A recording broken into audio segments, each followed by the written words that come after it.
600 metre ऊंचे tower पर फंसी दो लड़कियां। वो बस एक कदम और ऊपर चढ़ी ही थी कि अचानक उसका पैर फिसलते फिसलते बचा। अच्छी बात थी कि उसने समय रहते खुद को संभाल लिया, वरना इतनी ऊंचाई से नीचे गिरने के बाद शायद भगवान भी उसे बचा नहीं पाते। डर के मारे वह कुछ पल तक बिल्कुल जड़ हो गई। उसके मन में अब वापस लौट जाने का ख्याल आने लगा था, लेकिन ऊपर चढ़ चुकी उसकी दोस्त लगातार उसे आवाज दे रही थी, जल्दी आओ, बस थोड़ा और। उसके पास आगे बढ़ने के अलावा कोई रास्ता नहीं था। उसने खुद को समझाया कि नीचे नहीं देखना है, बस सामने देखना है और धीरे धीरे ऊपर चढ़ते जाना है। दोनों लड़कियां करीब 3000 मीटर ऊंचे एक पुराने और सुनसान सिग्नल टावर पर चढ़ रही थी। उन्हें अंदाजा भी नहीं था कि जिस टावर को वे इतना मजबूत समझ रही थी वह अंदर से कितना जर्जर हो चुका था। लोहे के ढांचे पर जगह जगह जंग लगी थी, कई हिस्सों में दरारें दिखाई दे रही थी और कुछ बोल्ट तेज हवा में बुरी तरह हिल रहे थे। दोनों कितनी भी सावधानी से क्यों न चढ़े, इस ऊंचाई पर एक छोटी सी गलती उनकी जान ले सकती थी। करीब 2 घंटे लगातार चढ़ने के बाद वे एक छोटे से प्लेटफॉर्म पर पहुंची, लेकिन आराम करने का उनके पास कोई इरादा नहीं था। उनकी नजरें अभी भी ऊपर थी। बादलों के बीच दिखाई दे रही टावर की चोटी ही उनके इस खतरनाक सफर का असली लक्ष्य थी। जैसे जैसे वे ऊपर बढ़ती गई, सुरक्षा के इंतजाम कम होते गए। हवा भी पहले से ज्यादा तेज हो चुकी थी। लड़की ने कांपते हाथों से अपने पास लगी सीधी लोहे की सीढ़ी को कसकर पकड़ लिया। वह धीरे से पीछे मुड़ी और सीढ़ी को कुछ बार हिलाकर देखने लगी। वह ये सुनिश्चित करना चाहती थी कि सीढ़ी सच में मजबूत है या नहीं।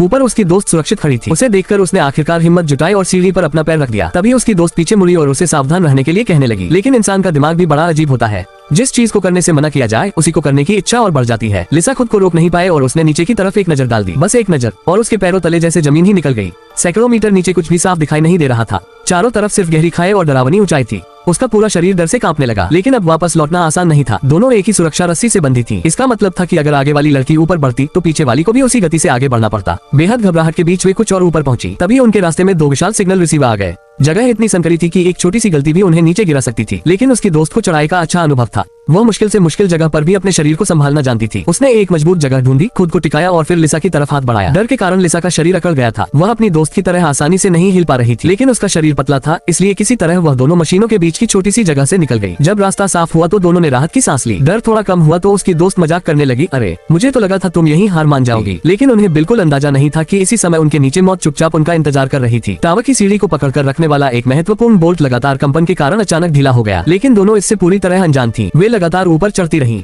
आखिरकार दोनों टावर की सबसे ऊपरी चोटी तक पहुंच गईं। अपनी मंजिल पर पहुंचते ही दोनों की खुशी का ठिकाना नहीं रहा। वे अपने मोबाइल निकालकर तस्वीरें और वीडियो बनाने लगी। दोनों खुशी से चिल्लाईं और हंसने लगी। सोशल मीडिया पर ज्यादा ध्यान पाने के लिए उन्होंने टावर के ऊपर खतरनाक पोज भी बनाने शुरू कर दिए, लेकिन उन्हें जरा भी अंदाजा नहीं था कि असली मुसीबत अब शुरू होने वाली है। कुछ देर बाद जब फोटो और वीडियो बन गए तो दोनों वापस नीचे जाने की तैयारी करने लगी, और तभी अचानक एक भयानक हादसा हो गया। लिसा का पैर फिसल गया और वह नीचे की तरफ लटक गई। उसकी दोस्त ने बिना एक सेकंड गंवाए सुरक्षा रस्सी का दूसरा सिरा टावर की चोटी से लपेट दिया। उसने अपने दोनों पैरों को लोहे के ढांचे से पूरी ताकत से अड़ा दिया और लिसा को ऊपर खींचने लगी। लिसा किसी तरह खुद को संभालते हुए धीरे धीरे ऊपर आने लगी, लेकिन प्लेटफॉर्म बहुत छोटा था। उसकी दोस्त के पास खुद को टिकाने के लिए कोई मजबूत जगह नहीं थी। अचानक उसका दाहिना पैर फिसल गया। लिसा जो अभी थोड़ा ऊपर आई थी फिर से नीचे जा गिरी। उसकी दोस्त ने तुरंत अपने पैर से उसे रोकने की कोशिश की। एक पल की देरी होती तो दोनों नीचे जा सकती थी। किसी तरह वह हादसा टल गया। इस घटना ने दोनों को अंदर तक हिला दिया। अब उसकी दोस्त पहले से भी ज्यादा सावधानी से रस्सी खींच रही थी। लिसा भी बिना कोई जल्दबाजी किए धीरे धीरे ऊपर चढ़ने लगी। कुछ देर बाद उसने करीब 1 मीटर लंबे टूटे हुए हिस्से को पकड़ लिया। उसने अपनी पूरी ताकत लगा दी और आखिरकार अपनी दोस्त की मदद से वह वापस टावर के हिस्से तक पहुंच गई। सिर्फ कुछ मिनटों में लिसा 3 बार मौत के इतने करीब जा चुकी थी कि उसकी सांसें अभी भी तेज चल रही थी। वह बैठ गई और जोर जोर से सांस लेने लगी। उसके चेहरे पर डर साफ दिखाई दे रहा था,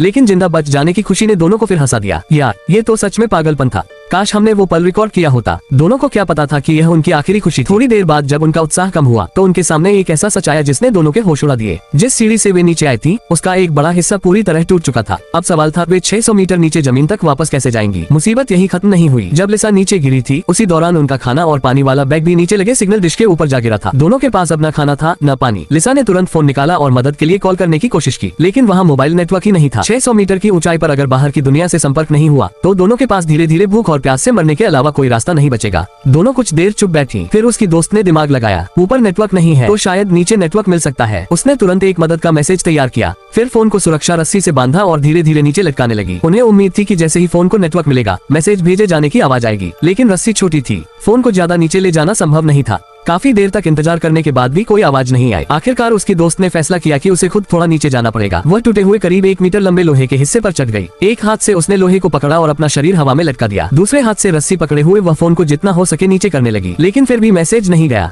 उसकी ताकत धीरे धीरे खत्म हो रही थी। उसे मजबूर होकर वापस ऊपर आना पड़ा। तभी लिसा के दिमाग में एक विचार आया, अगर नीचे नेटवर्क है तो फोन को ही नीचे क्यों न फेंक दे। विचार खतरनाक था, लेकिन उस समय उनके पास दूसरा रास्ता भी नहीं था। दोनों ने तुरंत योजना पर काम शुरू किया। उसकी दोस्त ने अपना जूता उतारा और फोन उसके अंदर रख दिया। फोन को सुरक्षित रखने के लिए उसने कपड़े का इस्तेमाल करके उसके चारों तरफ अच्छी तरह सुरक्षा दी। फिर दोनों ने फोन को जूते में कसकर फिक्स किया। कुछ सेकंड तक दोनों उस जूते को देखती रही, क्योंकि अगर फोन टूट गया तो मदद की आखिरी उम्मीद भी खत्म हो सकती थी। आखिरकार उन्होंने जूता 600 मीटर ऊंचे टावर से नीचे फेंक दिया। अब उनके पास सिर्फ इंतजार करने के अलावा कोई रास्ता नहीं था। घंटे बीत गए लेकिन नीचे से कोई जवाब नहीं आया।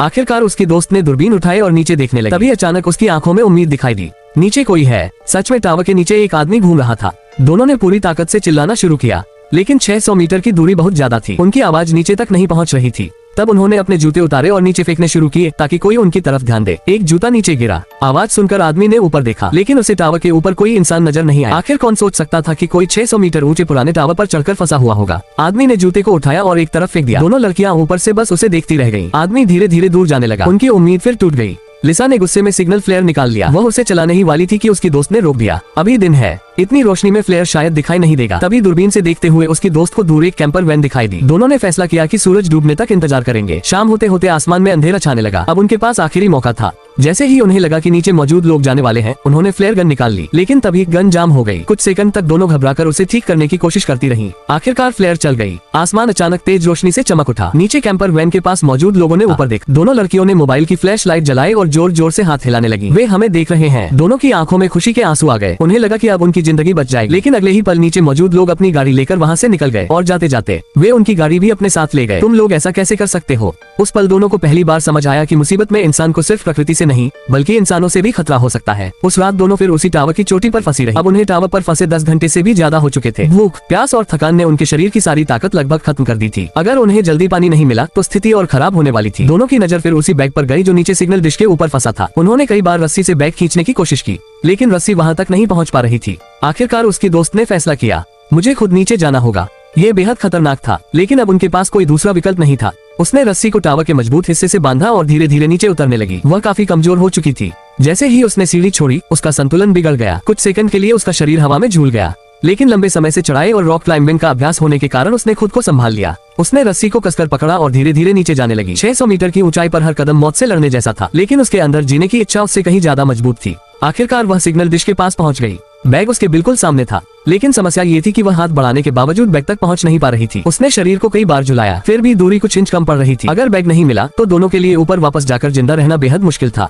मजबूरी में उसने एक बेहद खतरनाक फैसला किया। वह पीछे हुई और अपने शरीर को जोर से झुलाया, फिर एक बड़ी छलांग लगाई। इस बार वह सिग्नल डिश तक पहुंच गई। ऊपर मौजूद लिसा की धड़कन जैसे रुक गई थी। उसने राहत की सांस ली, लेकिन तभी उसकी दोस्त ने नीचे देखा और उसके चेहरे का रंग उड़ गया। नीचे जाने वाली बाकी सीढ़ियां पूरी तरह टूट चुकी थी। जिस रास्ते से वे वापस नीचे जा सकती थी, वह अब पूरी तरह खत्म हो चुका था। मतलब अब उनका नीचे उतरने का रास्ता भी बंद था। फिर भी उसके पास बैठकर रोने का समय नहीं था। उसने तुरंत बैग खोला और पानी की बोतल निकाली। उसने कई घूंट पानी पिया। ऊपर बैठी लिसा उसे उम्मीद भरी नजरों से देख रही थी। थोड़ी ताकत वापस आने के बाद उसकी दोस्त ने दोबारा ऊपर चढ़ने की कोशिश शुरू की, लेकिन तभी एक और समस्या सामने आ गई। रस्सी की लंबाई कम पड़ रही थी। वह ऊपर तक नहीं पहुंच पा रही थी। कुछ सेकंड तक उसने आसपास देखा। तभी उसने बैग से एक लंबी सेल्फी स्टिक निकाली। बैग को सेल्फी स्टिक के सिरे पर बांधा। उसका इरादा था कि किसी तरह सेल्फी स्टिक की मदद से बैग को रस्सी तक पहुंचाया जाए। वह एक मुड़ी हुई लोहे की पाइप पर खड़ी हो गई। एक हाथ में सेल्फी स्टिक थी और दूसरे हाथ से वह खुद को संभाल रही थी। उसने बैग को रस्सी के करीब ले जाने की कोशिश, लेकिन पहली कोशिश नाकाम रही। बैग का वजन ज्यादा था। दूसरी कोशिश में भी वह लगभग अपना संतुलन खो बैठी। कुछ देर रुककर उसने सांस ली। उसकी ताकत अब जवाब देने लगी थी, लेकिन उसने हार नहीं मानी। आखिरकार उसने सही समय देखकर सेल्फी स्टिक आगे बढ़ाई और इस बार बैग रस्सी पर अटक गया।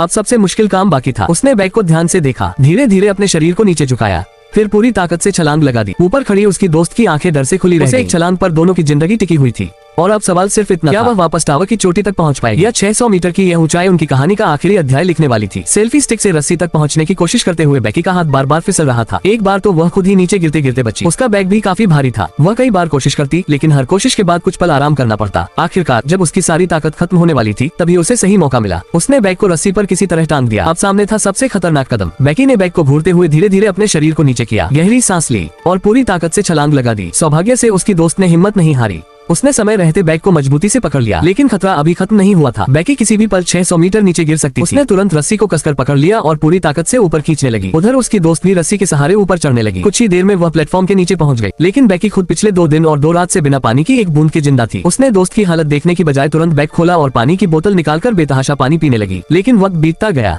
और उनका बचा खुचा सामान भी धीरे धीरे खत्म हो गया। अब उनके पास न खाना था, न पानी और नीचे जाने का कोई रास्ता भी नहीं था। निराशा के उस आखिरी पल में बेकी ने फिर भी हार मानने से इनकार कर दिया। तभी उसकी उसकी दोस्त ने उससे कुछ कहा, बेकी मुझे लगता है इस बार हम बच सकते हैं। बेकी ने उसकी तरफ देखा, लेकिन तभी उसे एक भयानक बात महसूस हुई। उसकी दोस्त की आवाज कुछ अजीब थी। दरअसल बेकी की दोस्त उस हादसे में बची ही नहीं थी। गिरते समय उसका शरीर सिग्नल डिश से जोर से टकराया था और उसकी मौके पर ही मौत हो गई थी। अपनी दोस्त की मौत का सदमा बेकी के लिए इतना बड़ा था कि उसका दिमाग इस सच्चाई को स्वीकार ही नहीं कर पा रहा था। उसने जो बैग ऊपर खींचा था उसे ही वह अपनी दोस्त समझ बैठी थी। ये सिर्फ एक भ्रम था और जैसे ही वह भ्रम टूटा, बेकी पूरी तरह टूट गई। उसने जीने की उम्मीद छोड़ दी। वह टावर के सबसे ऊपरी हिस्से पर चुपचाप लेट गई और मौत का इंतजार करने लगी। तभी आसमान में चक्कर लगा रहे गिद्धों ने उसे मरा हुआ समझ लिया। एक गिद्ध उसके पास उतरा और उसके शरीर पर चोंच मारने ही वाला था कि अचानक बेकी की आंखें खुल गईं। उसने गिद्ध की गर्दन को कसकर पकड़ लिया और पूरी ताकत से उसे प्लेटफॉर्म पर दे मारा। उस पल बेकी के अंदर जैसे उसकी दोस्त की आखिरी हिम्मत जाग उठी थी। जिस लड़की ने कुछ देर पहले जिंदगी की उम्मीद छोड़ दी थी, अब वही लड़की मौत से लड़ रही थी। उसकी आंखों में फिर से जीने की आग जल उठी। उसने गिद्ध को खाकर अपनी बची हुई ताकत वापस हासिल की। अब बेकी ने फैसला कर लिया था, वह यहाँ मरने वाली नहीं थी। उसने अपने बाल बांधे, दोस्त की छोड़ी हुई सुरक्षा रस्सी उठाई। कांपते हाथों के बावजूद वह सीढ़ी तक पहुंची। उसने सुरक्षा क्लिप को सीढ़ी से लॉक किया और रस्सी को नीचे की तरफ फेंक दिया। फिर धीरे धीरे नीचे उतरने लगी। इस बार उसके अंदर जरा भी डर नहीं था। रस्सी जब अपनी पूरी लंबाई तक पहुंच गई तो बेकी ने बिना किसी हिचकिचाहट के सुरक्षा क्लिप खोली और नीचे छलांग लगा दी। वह अपनी दोस्त के शरीर के पास जा गिरी। उसकी दोस्त की हालत बेहद खराब हो चुकी थी, लेकिन बेकी के पास दुख मनाने का समय नहीं था। सिग्नल डिश 2 लोगों का वजन ज्यादा देर तक नहीं सह सकती थी। उसे तुरंत कुछ करना था। उसने अपने फोन में बची हुई आखिरी बैटरी देखी और अपने पिता को एक आखिरी SOS मैसेज भेजा। लेकिन अब एक और समस्या थी। उसे डर था कि अगर फोन नीचे गिर गया तो मैसेज कभी नहीं पहुंचेगा। इसलिए उसने फोन को अपनी दोस्त के जूते में रखा और उसे उसके शरीर के साथ सुरक्षित कर दिया। फिर उसने अपनी दोस्त के शरीर को 600 मीटर ऊंचे टावर से नीचे धकेल दिया। उसका मकसद सिर्फ एक था, किसी भी तरह SOS मैसेज उसके पिता तक पहुंच जाए। लेकिन तभी सिग्नल डिश अचानक जोर से झुक गई। बेकी का पैर फिसला और वह लगभग सीधे नीचे गिरने वाली थी। उसने घबराकर पीछे हटने की कोशिश की, लेकिन पीछे अब कोई जगह नहीं थी। वो बस किसी तरह उस हिलते हुए प्लेटफॉर्म पर सिकुड़कर बैठ गई।